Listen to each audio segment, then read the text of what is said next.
finally back in the shop with the neon C6 Corvette. And I can finally give you guys all the details about what exactly happened when the car broke at competition during the Gambler round 1 in New Jersey. So we can deep dive into that, and I'll let you know the game plan of what we're going to do about it going forward. Let's get into it.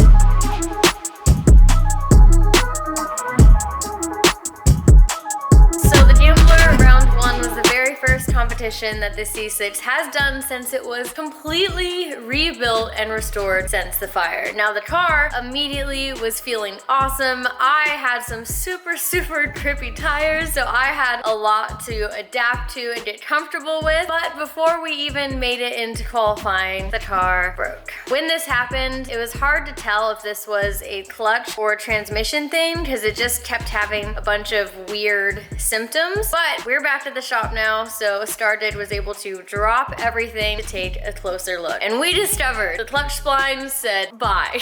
This is my clutch that has held up to a lot of abuse. I've never changed it once since building the C6 with the Texas Speed 440 LS. However, at this last event, you notice in here, something's missing. We have Bluetooth splines on this clutch disc and not on this one. So you can see it just straight sheared this off, but only on one of the discs. So I think that's why we had like funky engagement partially, and then it would completely go away because only one of the discs actually had splines left. That is not good, but at least we could easily identify the problem and make sense of what actually happened at the track. The spline shearing off, it also damaged the input shaft on my G-Force GSR transmission, old reliable. I have this bad boy in the C6 competition Corvette and my 3-rotor RX-7. And if you look at this input shaft right here, you can just see the damage that was done right along here when the splines were like sheared to pieces. So luckily everything is very fixable and the problem was easy to identify once everything was dropped out of the car. And we already have our new parts from G-Force transmissions that we need. We don't need to fully rebuild the transmission. We literally just need to replace the input shaft, which should be pretty easy. I've actually never opened up a G-Force box before, so I'm kind of looking forward to that. So that's on the to-do list. And then we also have a brand new shiny clutch on the way that just got here from Action Clutch that we'll open up and I'll tell you more about. Yo, Donnie's in the house and Stardig's in the house. Oh no. Also, Donnie, you're an official Florida resident now. Actually, Compound specifically. Officially a swamp boy now, doing swamp boy things. And we're gonna be starting with my transmission. So G-Force sent us 2 new input shafts. Another big advantage about having a G-Force box is just the serviceability. All right, let's go.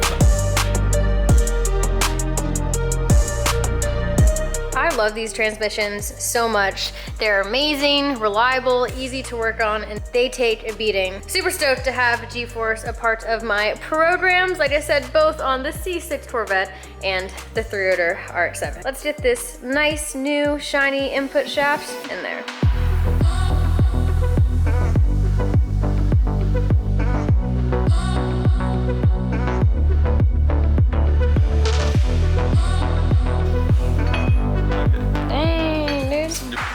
All right, so what are we doing here, Donnie? You do have to open up the top? Yeah, we have to open the top to get everything out of it. Okay. This had to come off just to allow it to pivot to come out.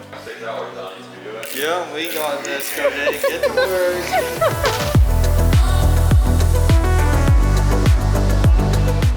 I am so nice to this thing. Look how beautiful. She looks brand new. Brand new. All right, cover is off. Now what we gotta do? Now we gotta split it, pull the gears out the back, just enough to be able to slide this in. Okay. So, all that just to change this little guy. I can't believe there's like almost 0 signs of wear though. Oh yeah, no, everything This thing's looks looking great. beautiful. There's no wear on any of the dog teeth. You know, I saved the first ever dog gear that I broke. I think I was 16. You're 16, breaking dog boxes. Yep, well, the deer. I chipped a deer, and it might not have been all entirely my fault. I just happened to be in the car. But I saved my first one. Fun fact, it's in my office.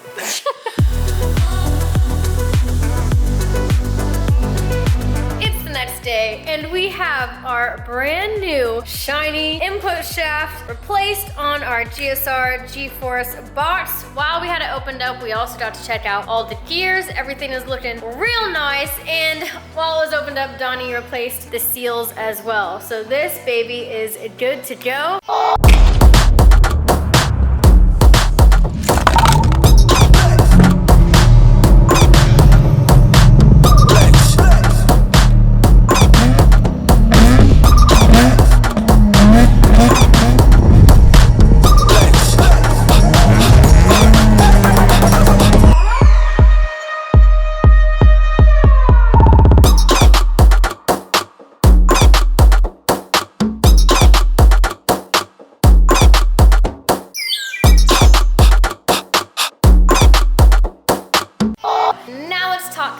I'm really excited because I have a brand new twin disc clutch setup from Action Clutch. I love Action. They've always been in my corner. I have them on the 3-rotor car. I have them in my 350Z. Both of those clutches have been abused for many, many years now, and I'll be putting them in the street RX-7 FC as well. And now, naturally, we have them going in the C6 Corvette. We decided to go with this twin disc setup from Action Clutch. It comes with our 2 discs right here, the high strength steel alloy floater and pressure plate, and our billet aluminum ventilated clutch cover. It is so pretty. And our chromoly flywheel right here that comes with a little spacer. This is everything that we need, and I cannot wait to get this in the car so that I can drive this thing again.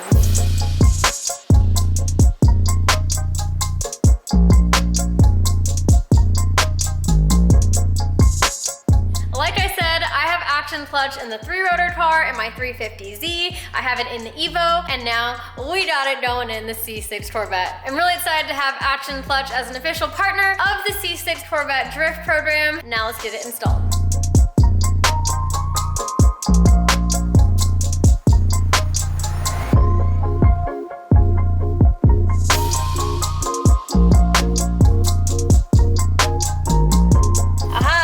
HQ for the win. I was able to pick up some new flywheel bolts, ARP flywheel bolts. So we will have some fresh ones that are upgraded when we're putting everything back onto the car. And it even comes with this assembly lube, and we got some blue Loctite. You should always get new flywheel hardware if it's coming off the car and you're putting a new one back on. Got worried for a second, but we got the stuff. So I'm gonna throw everything back on. And again, shout out, thank you to Drift HQ.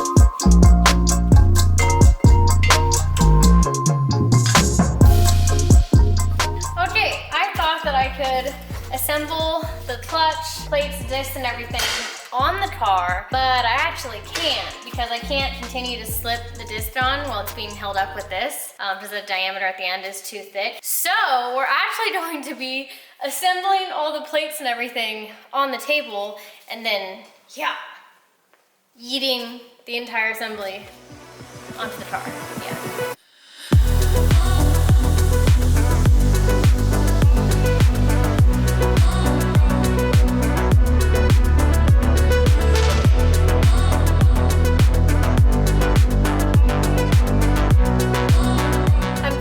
Double checked this to make sure everything was fully aligned with the actual input shaft, my extra one that I have for the transmission. I'm gonna keep the metal one all the way in and retort all of these to 25 foot-pounds, and then we should be done.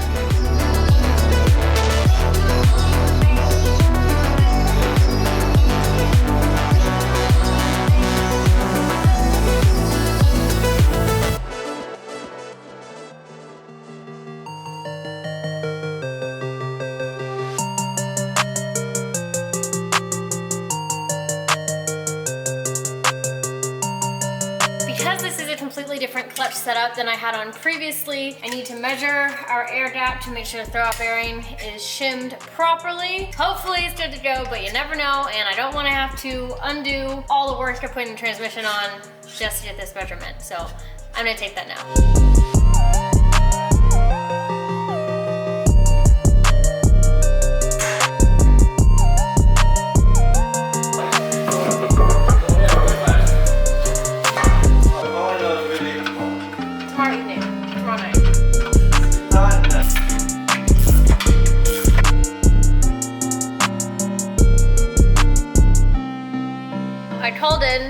The expert because I was struggling with trusting myself, setting and knowing the air gap. So I've never seen this one.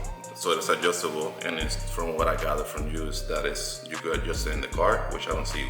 If that piece is closed, you'll be able to do that. Yeah, because there's a little window in our belt housing to access it, which is pretty cool. The air gap and your pilot bearing alignment is the most important thing. So indexing the transmission to the engine, and then your air gap is another crucial part. You have your wrong air gaps, either your clutch won't engage at all, or if it's too tight of an air gap, you're gonna burn through the clutch. So, and the air gap is the gap between this face and the fingers. Correct. The clutch fingers. Okay. Yep. Each manufacturer will give you a spec they want you to follow. Roughly is from 9/1000 to 1/8" air gap, roughly across the board for most clutch manufacturers. We know what we're playing with. In this case, in this specific transmission, in the way that it's mounted, you check from this point to the face of this, take that measurement, you write it down. And then you do the same on the bell housing. So you will measure from this point, which is the point where the transmission would mount to, and you will measure from this to the fingers. Flat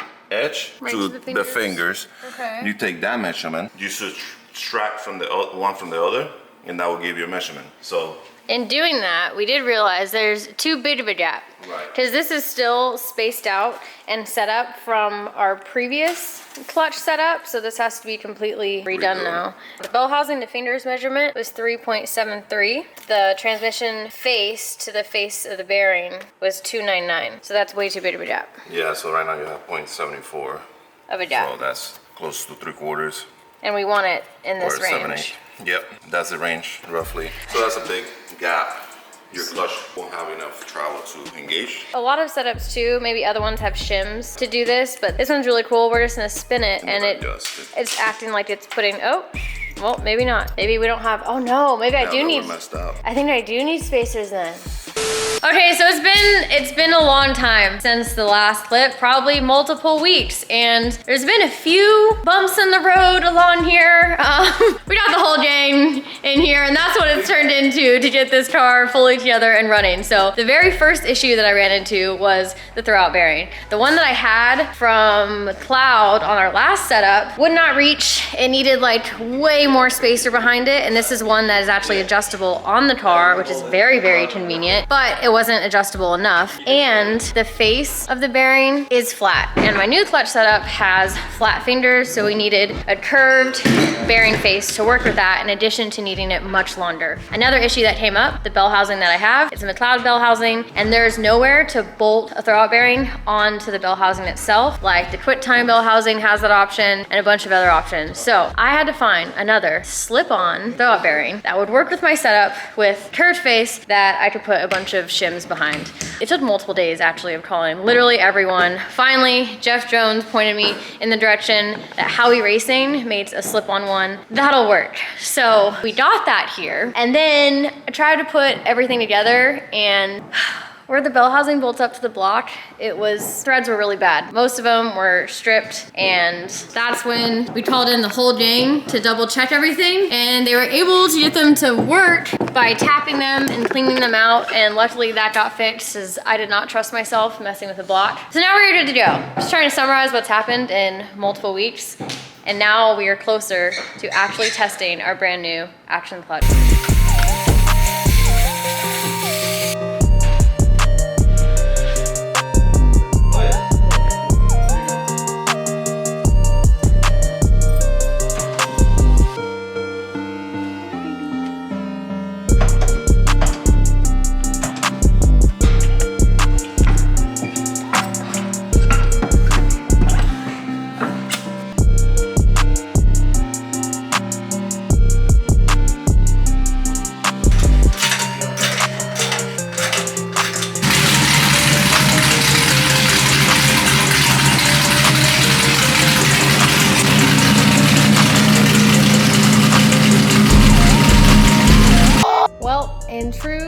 fashion. We got rained out before we could do our proper compound shakedown. So we're loading old girl up and we're headed to Gambler round 2, which is sledge.